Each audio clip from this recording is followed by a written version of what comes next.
welcome back to my YouTube channel Sajad Reacts. I am your host Sajad. So if you didn't subscribe my channel yet, please subscribe my channel and share this video, like this video also. Today we are going to watch a video in which we will see Islamic prophets family tree, the Bible and the Quran compared. It's going to be very interesting video. So grab a seat. I don't want to bore you. Let's start this video. Last year on this channel, I did a video series about the biblical family tree, which primarily focused on the characters from the Hebrew Bible, a book that is used by both Jews and Christians. Well, today I'm going to show you the family tree of Islamic prophets, specifically the 25 prophets that are mentioned by name in the Quran. You'll notice that many of the names on the Islamic tree are pretty much the same as the names on the biblical tree. However, there are a few subtle differences, so as we go through, I'll be pointing these out. In my video about Jesus, I made it clear that I myself am not a Christian, and I therefore approached the topic from a purely academic perspective. Well, since this video is about the Quran, I feel that I should also mention that I myself am not a Muslim, and that therefore, once again, I'll be approaching the topic as an academic, not as a follower of the religion.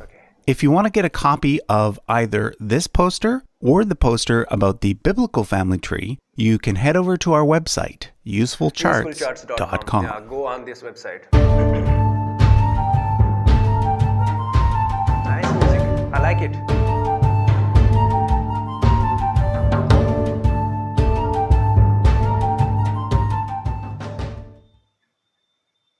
So the first thing you'll notice about the Islamic version of the family tree is that it does not include any images of the various people on it. Right. Most people are familiar with the fact that Muslims consider it offensive to draw or make any lifelike depiction of the Prophet Muhammad. Exactly. Well, generally speaking, this rule applies to all of the Islamic prophets, not just to Muhammad. So that's why I've chosen to use icons made out of calligraphy instead. And by the way, the artwork was done by my good friend Siawish from the Islamic history channel Al-Muqaddimah. So shout out to him for his great work. Like the biblical family tree, the Islamic version starts with Adam and Eve, the first man and first woman. Although in Islam, Eve is usually called Hawa. Another major difference that I should point out is the fact that the 25 individuals highlighted on the Islamic chart are all considered to be prophets, whereas on the biblical chart, the word prophet is only used for certain individuals, such as Moses or Elijah. So for example, in Islam, Adam is seen as being a prophet, whereas in Judaism and Christianity, he is not.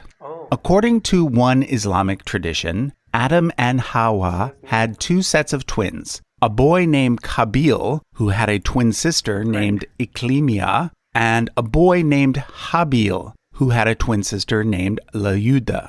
Those familiar with the Bible will recognize the two boys as being Cain and Abel. Anyhow, Adam arranged for Qabil to marry Habil's twin sister, and Habil to marry Qabil's twin sister. But as the story goes, Qabil got angry because he felt that his own twin sister was more attractive, and therefore he wanted to marry her instead. This, along with other reasons, eventually led to Qabil killing his younger brother Habil. Thus, the line continues through a third brother known as Shaith or Seth. Now, in my video about the Bible's version of this tree, a lot of people asked, if Adam and Eve were the first humans, who did Seth marry?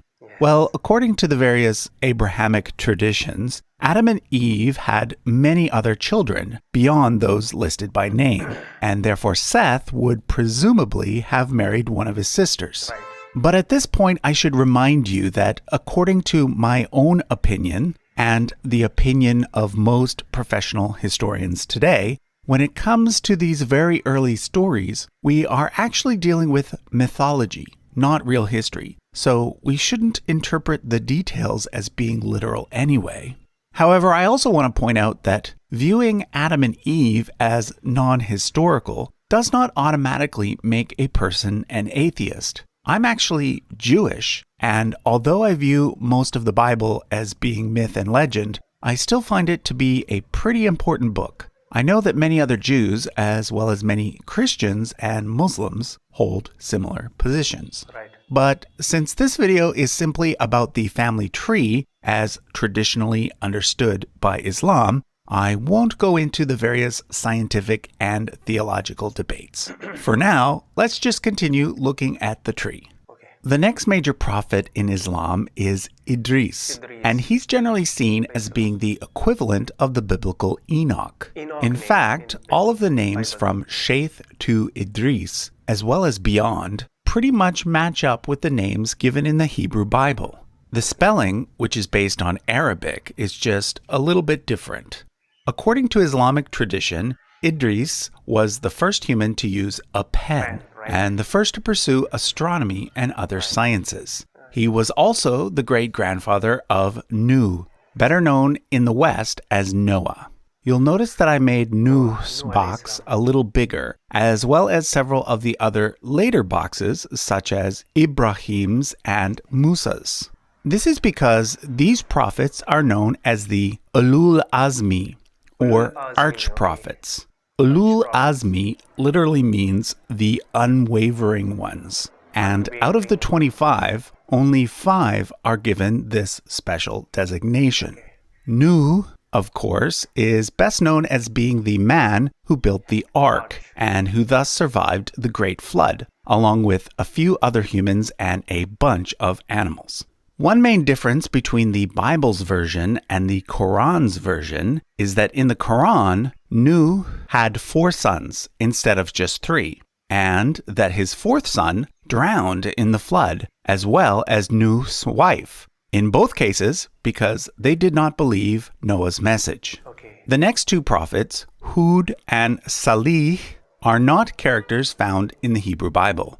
Hud might correspond to a briefly mentioned descendant of Noah named Eber, but Salih is not mentioned at all. Okay. However, in the Quran, there's a story about a tribe in Arabia called the Thamud, who demanded Salih give them a sign from Allah. Now, note that in Arabic, Allah simply means God. It's not a proper name or anything, so I'll be using the 2 terms Allah and God interchangeably. So anyway, in response to the demand, God made a female camel miraculously appear out of a stone and provide them with milk every second day. But eventually the people injured the camel, and for this, their city was destroyed in an earthquake. We now come to the second of the 5 arch-prophets, Ibrahim, better known to Christians and Jews as Abraham. At this point, there's a very important split in the tree, as well as several major differences between the Quranic version of events and the biblical version of events. According to both traditions, Ibrahim had 2 main sons, Ismail and Ishaq, also known as Ishmael and Isaac. Ismail is the ancestor of the Arab people, and therefore of the Prophet Muhammad, whereas Ishaq is the ancestor of Banu Israel, meaning the house of Israel. Islamic tradition has many tales about Ibrahim that are not found in the Bible. For example, there is much more information about Ibrahim's life in Mesopotamia before he traveled to the land of Canaan. One famous story has him being thrown into a large fire for promoting monotheism, and in that story he walks out unharmed. But the most important difference between the Islamic version of Ibrahim's life and the biblical version concerns the sacrifice of his son. In the Bible, Ibrahim is commanded to sacrifice his second-born son, Ishaq, whereas in the Quran, although the name of the son is not given, the person in the sacrifice is generally understood to have been Ibrahim's firstborn son, Ismail. In Islam, both Ismail and Ishaq are considered to have been prophets, Right. as well as Ibrahim's nephew Lut. Lut alayhi Lut is the equivalent of the biblical Lot. Lot. And in Islam, the story of God destroying the cities of Sodom and Gomorrah Right. pretty much mirrors the biblical story. However, Islamic tradition has a lot more detail about Ismail. According to Muslims, Ibrahim took Ismail to Mecca, where together they built the Kaaba, which today is the most sacred site in Islam. Right. When Muslims pray, they always pray in the direction of the Kaaba. And one of the pillars of Islam is the requirement to make a pilgrimage to the Kaaba at least once in a person's life, if they are able. There's a famous story that occurred just after the Kaaba was built. When Ibrahim was about to leave Ismail with his mother Hagar in Mecca, Hagar asked, "Who will take care of us?" To which Ibrahim replied, "Allah will."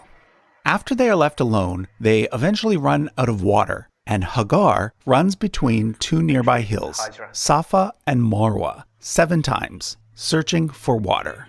When she returns to Ismail empty-handed, a miraculous spring suddenly appears, which is now known as the Zamzam well. Today, the pilgrimage to Mecca often includes traveling between the two hills 7 times, like Hagar did, and then a drink from the well. All of the remaining prophets come from the line of Ishaq, with the exception of Shuaib and Muhammad. After Ishaq came his son Yaqub, who is Jacob, and Yusuf, who is Joseph. In the Quran, most of the prophets are mentioned, often in passing, here and there, throughout the book, as opposed to in just one place. However, Yusuf is unique in that his story is told, well, as a story. The chapter of the Quran that deals with Yusuf is one of the most detailed narratives in the whole book. Generally, the story follows that of the biblical account, with a few extra details. Basically, Yaqub had 12 sons, out of which Yusuf was his favorite. His other brothers were jealous and ended up throwing him in a well, where he ends up being sold as a slave to Egypt, to a man named Al-Aziz, who in the Bible is known as Potiphar. Years later, Al-Aziz's wife becomes infatuated with Yusuf. In Christian tradition, the name of Potiphar's wife is not given, but in Islamic tradition, it is Zuleika. Because of Zuleika, Yusuf is eventually put in prison, where he ends up becoming known as a person who can interpret dreams. Right. To make a long story short, he ends up correctly interpreting the dreams of the pharaoh, for which he is then made vizier, or prime minister, of the entire country. The next 2 prophets do not come from the line of Yaqub. In Islam, Ayub, who is known as Job in the Bible, is thought to have been a descendant of Yaqub's brother Al-Alyas, aka Esau, whereas Shuaib is thought to have been a descendant of another son of Ibrahim, known as Madian. Interestingly, although Islam originated in Arabia, only 4 of the 25 prophets named in the Quran lived there. Shuaib is one of those 4, the others being Hud and Salih, who I mentioned earlier, and of course, Muhammad. I should also mention that although only 25 prophets are mentioned in the Quran, it is traditionally understood that there were about 124,000 prophets. So perhaps there were more in Arabia that were simply not mentioned. Right. Anyhow, most scholars believe that Shoaib is the person who is called Jethro in the Hebrew Bible. He was a priest in the land of Midian, which is located next to the Sinai Peninsula, and it was his daughter Sephora, in Hebrew Zipporah, who became the wife of the next major prophet of Islam, Musa. Musa, better known in the English-speaking world as Moses, was the third of the 5 Ulul Azmi, or arch-prophets. And in fact, his name is mentioned in the Quran more than any other prophet, showing up a total of 135 times. Musa and his brother Harun, known in English as Aaron, are primarily associated with the Exodus story. I won't go through that story in this video because most people are already familiar with it. And also, I'll be doing an entire episode on Moses next week. But I will mention that Musa is the first of 4 prophets to be associated with the giving of a holy book. Obviously, the Quran is the most holy book in Islam.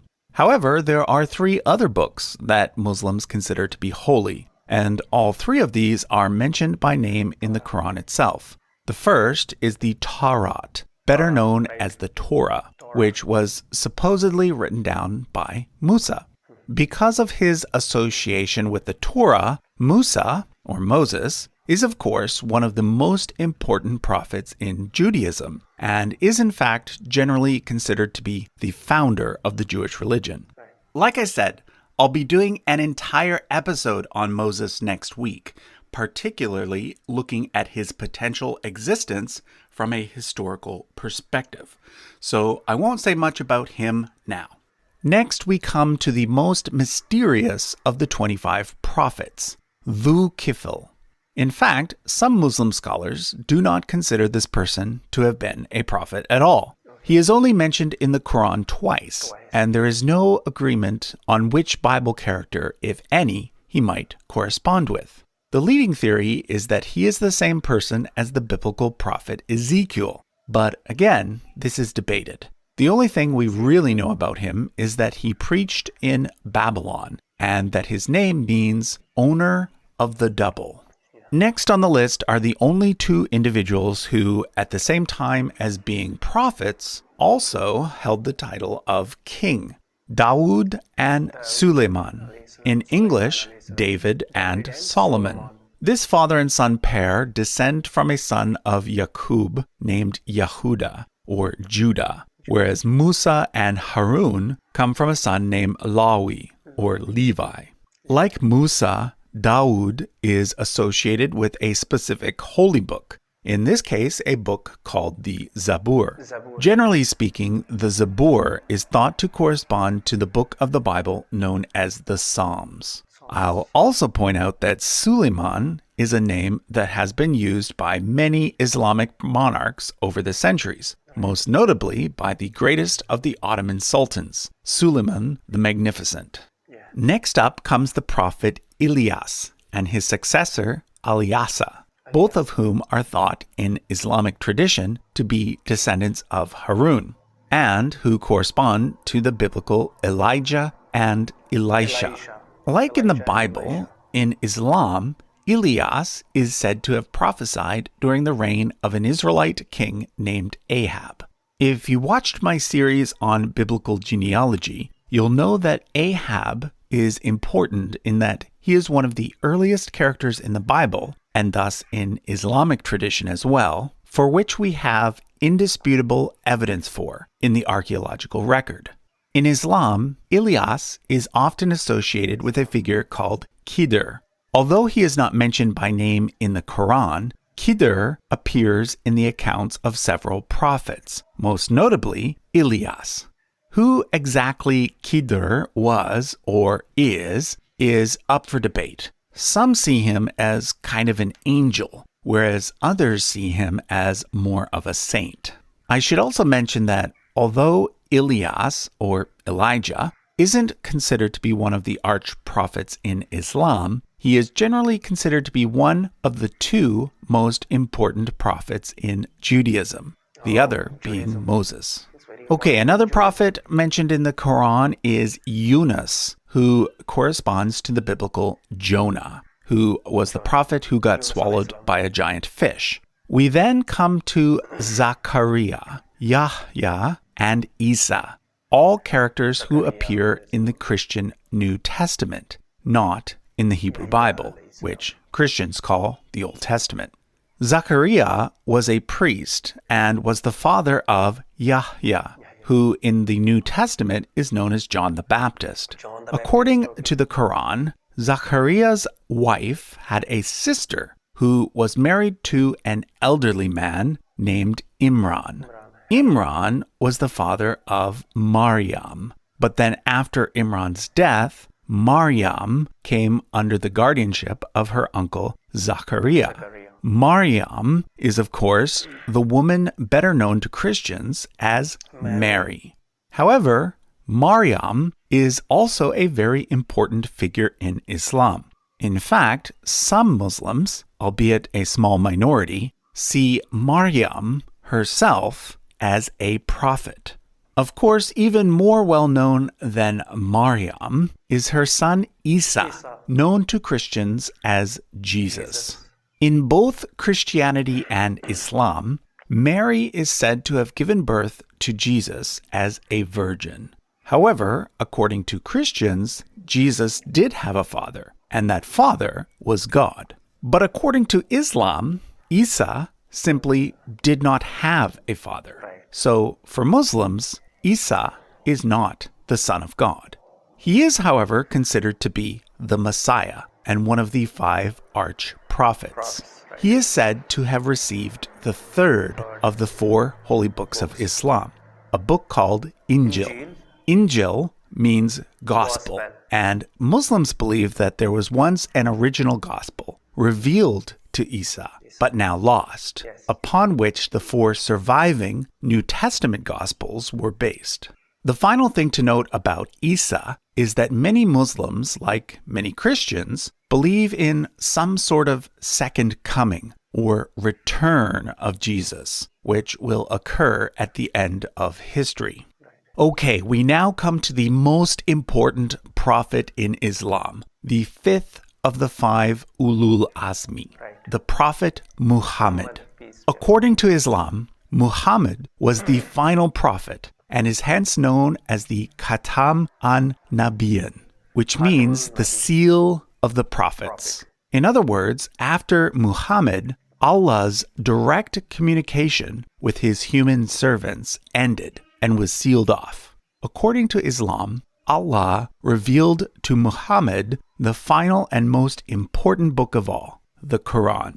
But for Muslims, the Quran is not just a book. It's the literal word of God, and not a single part of it can be changed or even adequately translated into another language. It differs from the Bible in that, whereas the Bible is usually seen as being divinely inspired, Muslims believe that the Quran was not just inspired by God, it was literally dictated, word for word, in classical Arabic by Allah to Muhammad. As I mentioned earlier, Muhammad is said to be a descendant of Ismail. The genealogy is not actually given in the Quran, but there is a well-established tradition that traces his line back to a patrilineal ancestor named Adnan, who in turn was said to have been a descendant of Ismail. From early Islamic tradition, we also have quite a lot of details about the Prophet Muhammad's immediate family. For example, we know the name of his father, his mother, and many of his wives, the first of which was named Khadija. Only 4 of his biological children lived to adulthood, all 4 being daughters that he had with Khadija. However, of these 4 daughters, only one, Fatima, has descendants that are still living today through her sons Hassan and Hussein. Fatima married Muhammad's first cousin, Ali. According to Shia Muslims, Ali was the legitimate successor of Muhammad, whereas according to Sunni Muslims, Muhammad was first succeeded by his father-in-law Abu Bakr, second by his father-in-law Umar, third by his son-in-law Uthman, and then fourth by Ali. Sunni Muslims consider these 4 men to have been the first 4 caliphs of Islam, and they refer to them as the Rashidun, meaning the rightly guided ones. After the death of Ali, The caliphate was first held by the Umayyad dynasty, the family of Uthman, and then by the Abbasid dynasty. You can see from the chart that these dynasties, note that the Umayyads used the white flag and the Abbasids used the black flag, were both closely related to the Prophet. However, neither were his descendants. For more information on the family tree of Muhammad, as well as of the Umayyad and Abbasid caliphs, you can check out the 2 videos done on this topic by Useful Charts and Al-Muqaddimah. I'll leave a link to those in the description. Finally, remember how I mentioned earlier that I'd be doing a full episode on Moses next week? Well, that video will actually be part of a series that will also include videos by the channels Let's Talk Religion and Al-Muqaddimah. While I, as a Jew... That was really interesting and amazing video. I heard some new things also. So if you did like this video, please share my video and subscribe my channel. And one more thing also, I want to thank all of those who like my videos, my work, and appreciate my work also. Thank you so much. See you in the next video. Till then, Allah Hafiz, and take care of yourself a lot. Bye bye.